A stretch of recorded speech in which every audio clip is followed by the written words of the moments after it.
their minds and refused to communicate with me. This left me heartbroken and in a very difficult situation. At the time, I was just starting out in my career, and I wasn't financially ready to live on my own. The suddenness of the eviction left me unprepared mentally and financially. The crux of the issue was my sister, Ellie, who was 34 at the time. Despite the age difference between us, which naturally created some distance, I never expected our relationship to take such a bitter turn. Ellie had been married to Noah, who was then 37, for 5 years. They seemed happy until she abruptly accused Noah of having an affair with my friend Ella, a claim that took everyone by surprise. Ella, who was 26, was actively working on gaining weight and had sought Noah's advice since he was a public health nutritionist. I was the one who introduced them, never imagining the chaos it would soon cause. One day, Ellie returned home distraught, claiming that she had filed for divorce because Noah had been unfaithful with Ella for the past 4 months. The allegation was shocking to me because both Ella and Noah exhibited characteristics completely contrary to those of deceitful people. Ella was a respectable woman, unlikely to engage with a married man, and Noah had always been devoted to Ellie. Despite my disbelief, my parents took Ellie's side without seeking any proof, choosing to believe their daughter over their son-in-law. The situation escalated quickly when Ellie blamed me for introducing Ella to Noah, claiming I had a hand in ruining her marriage. This accusation led my parents to make the hasty decision to expel me from our home. I tried to reason with them, but they were unyielding, forcing me out with nowhere to go. That night, I found myself sobbing on the sidewalk, surrounded by my belongings, utterly lost until a friend kindly offered me shelter. For years, I reached out to my family, trying to mend bridges, but to no avail. Then, nearly 7 years later, I received an unexpected email. It contained detailed explanations and evidence that refuted all the accusations against me and Noah. The truth about what really happened and the misjudgments made were finally clear. While this revelation brought some vindication, the years of estrangement and the pain of being unjustly ostracized by my own family could not be undone. The damage to our relationships had been profound, and the path to reconciliation, while now open, remained fraught with emotional turmoil. The unexpected catalyst for my family reaching out again. After all these years of silence, the engagement announcement on social media somehow made its way to them. Their reaction was not what I had anticipated. Instead of continuing the silence, I received a surprising message from my parents congratulating me, which opened the door to a very cautious reconnection. Reflecting back on everything, it became clear that my family had deeply entrenched the idea that I was at fault for my sister's failed marriage. My parents, perhaps influenced by their closer bond with Ellie and her position as the favored child, had reacted harshly without truly understanding the situation. They had told me they were disgusted by my supposed actions, a harsh judgment that seemed particularly unfair considering I was never involved in the alleged infidelity. This misunderstanding led to them blocking my phone number and even threatening legal action if I tried to approach them. In the weeks following my expulsion from the family home, I was completely cut off. I couldn't reach out to Ellie, Noah, or my parents to get any clarification or to defend myself. Noah, who also distanced himself by blocking me, left me with no direct way to challenge the accusations or to hear his side of the story.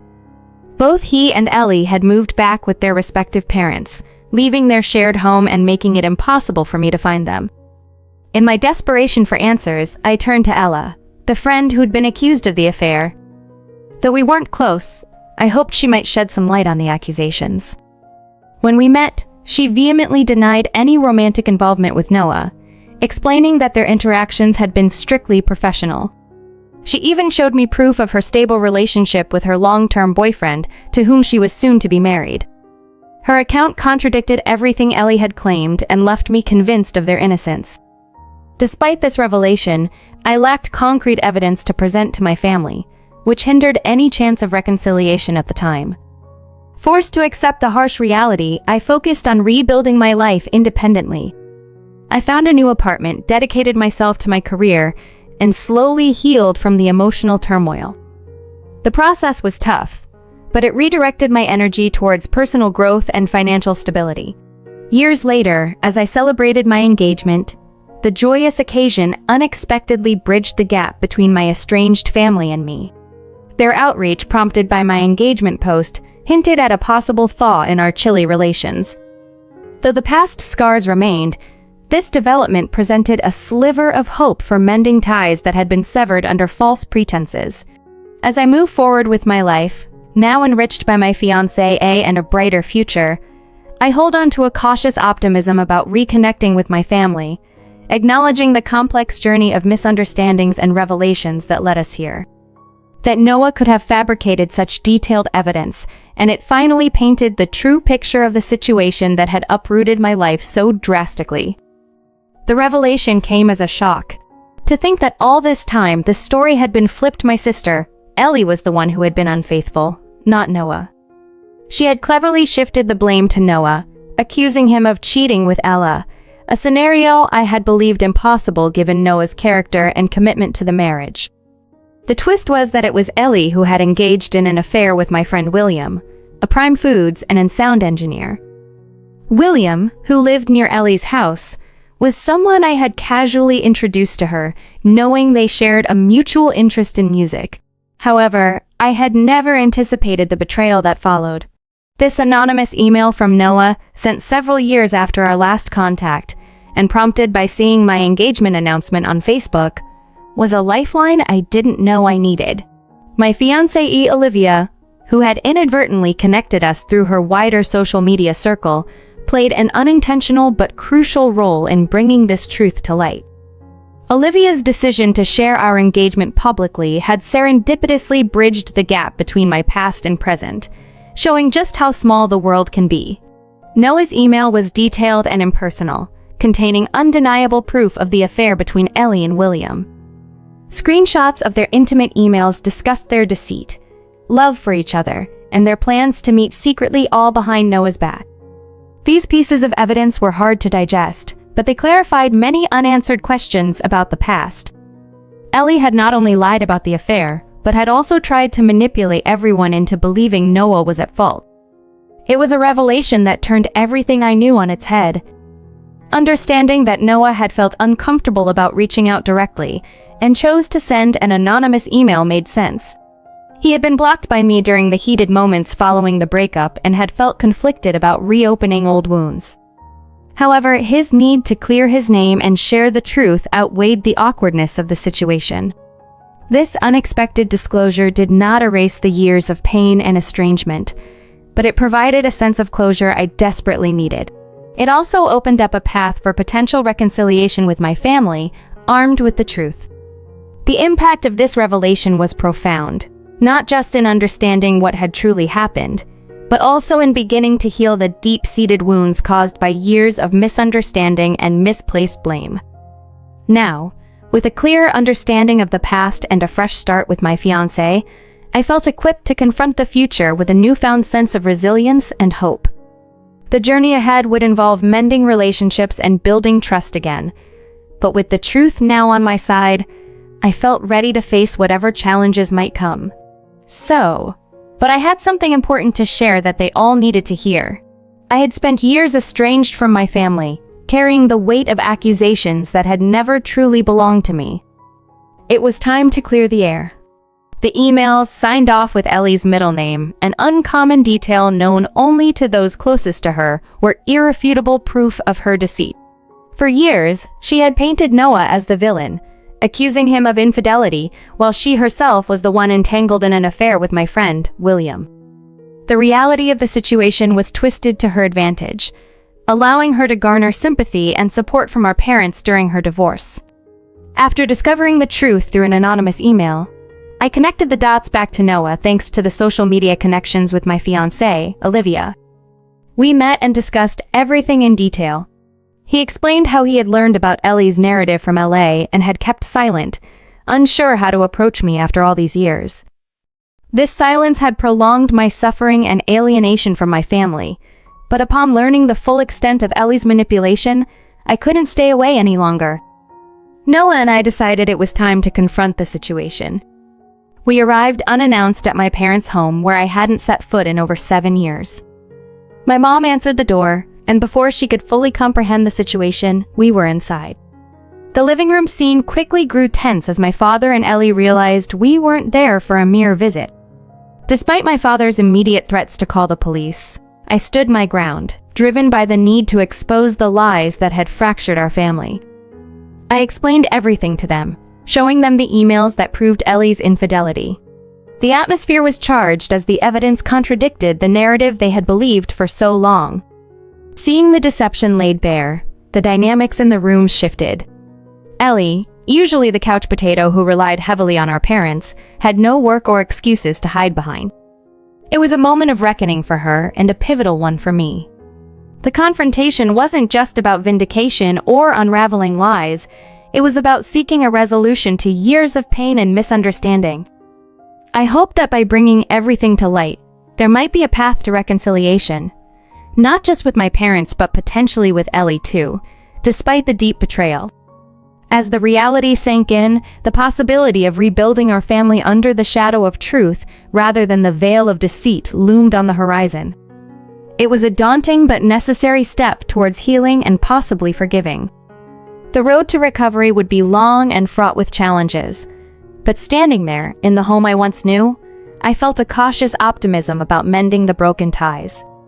After all, understanding the full story was the first step towards forgiveness and, hopefully, a more honest and open family relationship in the future. She keeps finding ways to contact me. It's exhausting, really, but I'm firm on not letting her drama drag me back into the chaos. The day we confronted my family with the truth about Ellie's deception, it was as if years of built-up tension and mystery unraveled in just a few moments. Noah and I presented the divorce documents alongside screenshots of Ellie and William's emails that exposed their affair. My parents were shocked, not only by the revelation, but also by the additional sting that Ellie had to part with our grandmother's cherished diamond ring to settle the divorce, a ring that held sentimental value far beyond its monetary worth. As we laid out the facts, Ellie tried to dismiss herself from the living room, likely overwhelmed by the evidence stacked against her. Noah detailed the circumstances to my parents, and I filled in the gaps, explaining how the false narrative had cast me out for years. The atmosphere was thick with betrayal and disbelief. My father, initially hesitant, demanded a straightforward explanation from Ellie. However, when it became clear she was still weaving lies, he decided he had enough. He packed up her things and handed her the bags, echoing the expulsion I had faced years ago. This time, though, it was Ellie pleading for sympathy, not me. As Noah and I left the house, my resolve was firm. I had been vindicated, but the cost was high. The family dynamic had been irrevocably altered, and while part of me felt satisfaction at seeing karma in action, another part of me was just tired of all the drama. Recently, Ellie showed up at my doorstep, desperate and tearful, demanding I intervene on her behalf with our parents.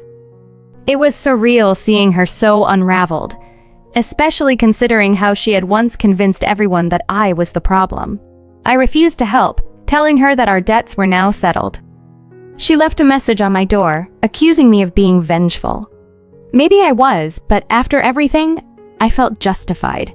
Despite the turmoil, I have no regrets about bringing the truth to light. The whole ordeal has only solidified my decision to distance myself from Ellie.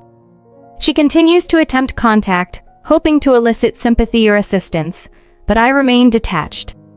Her lifestyle changes, having to pay for her own living expenses, are a consequence of her actions, not my responsibility. So now, as I reflect on everything that's happened, I stand by my decisions. I've blocked her number again, and any lingering guilt about the repercussions she's facing has dissipated. It's time for me to focus on my future with Olivia, free from the shadows of the past. As for Ellie, I hope she finds a way to rebuild her life, but it will be without my involvement. Amidst the chaos of preparing for my wedding with Olivia, my parents suddenly appeared out of the woodwork, wanting to reconnect after spotting our engagement announcement on Facebook. They expressed a desire to attend the wedding without even offering an apology for their past actions. It was baffling to see them act as if nothing had happened, assuming they could just walk back into my life for such a significant occasion. Olivia and I could only shake our heads and laugh at their messages, which seemed almost surreal in their disconnect from reality. The situation escalated when Ellie, undeterred by my previous warnings, dramatically threw herself across my car one morning, refusing to let me leave for work. Her actions forced me to call the police, and she was taken away while still trying to paint herself as the victim. Despite pressing charges, I knew my parents would bail her out, and I was right. They even had the audacity to send me a lengthy text afterward, criticizing me for being too harsh and calling their betrayal an honest mistake. Their message was almost comical in its lack of self-awareness. They seemed to forget the years of hurt and betrayal that led to my estrangement, expecting forgiveness and kindness as if they had merely misplaced an item, not nearly destroyed my life. I responded firmly, reminding them that they had lost any right to dictate my actions or judge my decisions long ago. Returning from work, I found yet another message from them, this time inviting Olivia and me to dinner to sort things out before the wedding. They claimed they were giving both their children a second chance, as if I had been at fault in the past. Olivia and I laughed at their audacity. It was clear they still didn't grasp the extent of their actions or my resolve. I wrote back one last time, making it clear that I had no interest in reconnecting or attending any dinner. I was content with my life as it had been for the past 7 years without them. Their so-called forgiveness and offers of reconciliation meant nothing to me. With that final message, I blocked them, cutting off any further attempts at communication. Olivia is now my family, the only one I need. My parents and Ellie have shown repeatedly that they are incapable of seeing beyond their own needs and desires. If they try to reach out again, they'll find themselves talking to my lawyer instead. This chapter of my life is closed, and I'm looking forward to a future with Olivia, free from the shadows of the past.